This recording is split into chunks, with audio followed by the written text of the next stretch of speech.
Selanjutnya, pada soal nomor 4A, bagaimana pertambahan faktor produksi atau tenaga kerja dan modal dari waktu ke waktu pada produksi negara. Jadi di sini kapital dan labor itu mengalami pertumbuhan dan peningkatan. Kita misalkan di sini pakai kurva.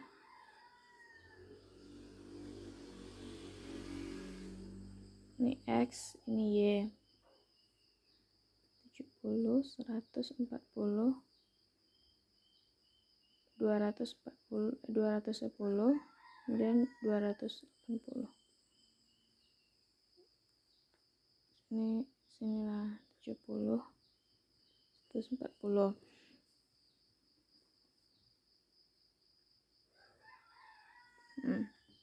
Misalnya, kurva produksi mula-mula di mana X yang dihasilkan adalah 140 dan Y-nya itu 70 di negara 1. Ini negara 1. Kemudian terjadi pertumbuhan akumulasi modal dan tenaga kerja. Kalau terjadi akumulasi modal dan tenaga kerja yang tumbuh sama-sama 2 kali lipat. Yang tumbuh itu sama-sama 2 kali lipat, misalnya kenaikannya itu Y 2 kali lipat, X juga 2 kali lipat. Lalu bagaimana dengan pertumbuhan yang dihasilkan? Maka produksi yang dihasilkan akan naik 2 kali lipat juga. Jadi dari 140 ini naik menjadi 280.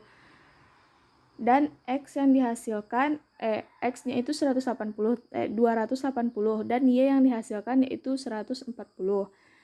Jadi ini kita buat garis ini ya.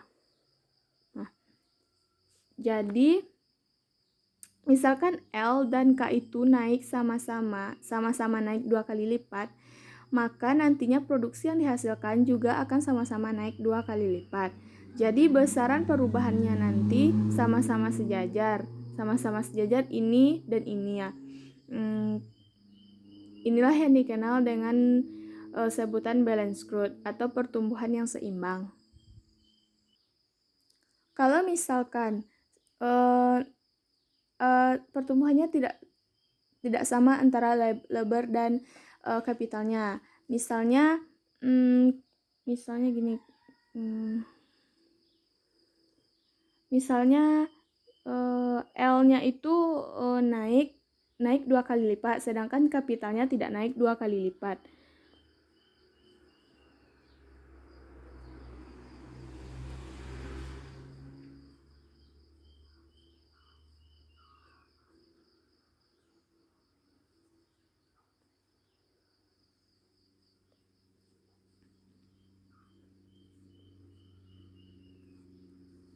Tidak.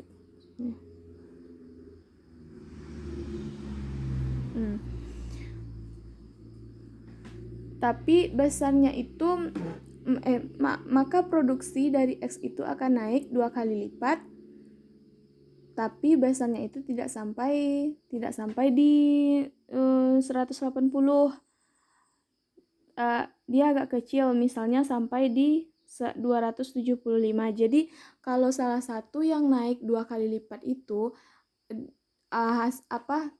peningkatannya itu tidak maksimal di 280, hanya sampai 275. Sedangkan untuk Y itu dia hanya nambah sedikit saja, perubahannya hanya sedikit. Misalnya kita taruh di 80. Taruh di 80. Ini kita tarik garisnya gini ya. Maka kemungkinan produksi dihasilkan kalau misal L yang lebih banyak dibandingkan K, kapital yang sedikit. Kenapa hasilnya tidak 280?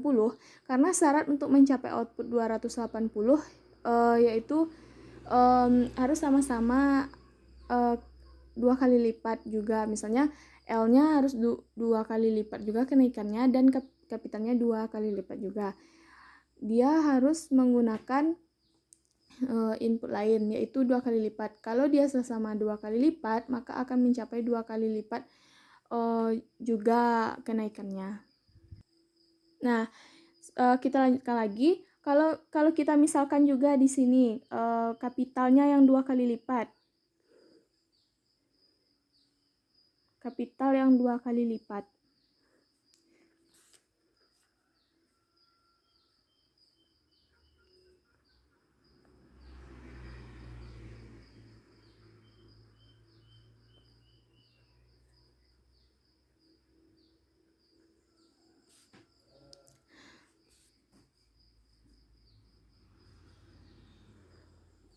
Maka untuk Y dia akan naik 2 kali lipat, tapi tidak maksimal sampai ke 140, misalnya dari 140, tapi hanya sampai ke 130.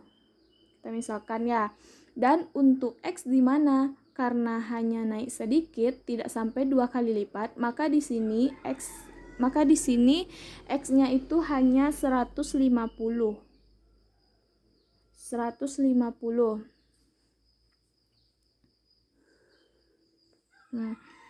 Jadi efeknya jika kapital